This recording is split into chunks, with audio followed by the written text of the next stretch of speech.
ఇప్పుడున్న బిజీ లైఫ్‌లో హెల్త్ పరంగా ఎవరు ఎప్పుడు దేనికి ఎఫెక్ట్ అవుతున్నామో తెలియని కండిషన్‌లోకి వచ్చేసాం.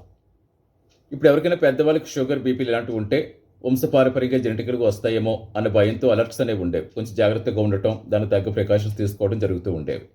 కానీ మన పూర్వీకులందరూ హెల్తీగా ఉన్నా, ఇప్పుడున్న పని ఒత్తిడికి ఈ స్ట్రెస్ ఎక్కువై అప్పుడప్పుడు మనకు సింటమ్స్ లాంటివి కనిపించినా కనీసం డాక్టర్స్ దగ్గరికెళ్ళి పరీక్షించుకునే, టెస్ట్ చేయించుకునే తీరిక కూడా ఉండదు.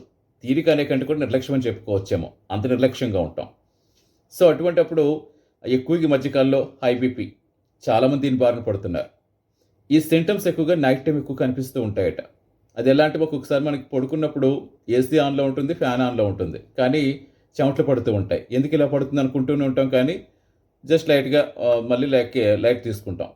అలా కాకుండా ఇలాంటి సింటమ్స్ ఏమైనా కనిపించినా, ఎక్కువగా వాష్‌రూమ్‌కి వెళ్తున్నట్టుగా అనిపించినా, అలాగే ఛాతీలో నొప్పి అనిపించినా, తీవ్రంగా హెడేక్ లాంటిదొచ్చినా, ఊపిరి ఆడనట్టుగా అనిపించినా, ఇలాంటి సింటమ్స్‌లో ఏవి ఎక్కువగా మేజర్‌గా కనిపించినా ఎక్కడా అశ్రద్ధ చేయకుండా ఇమ్మీడియేట్‌గా స్టార్టింగ్ స్టేజ్‌లోనే కన్సల్ట్ డాక్టర్‌ని కలిస్తే దానికి తగ్గ ప్రికాషన్స్ వాళ్ళు చెప్తారు కాబట్టి మన హెల్త్‌ని మనం కాపాడుకునే వాళ్ళు అవుతామని ఎక్స్‌పర్ట్స్ చెప్తున్నారు.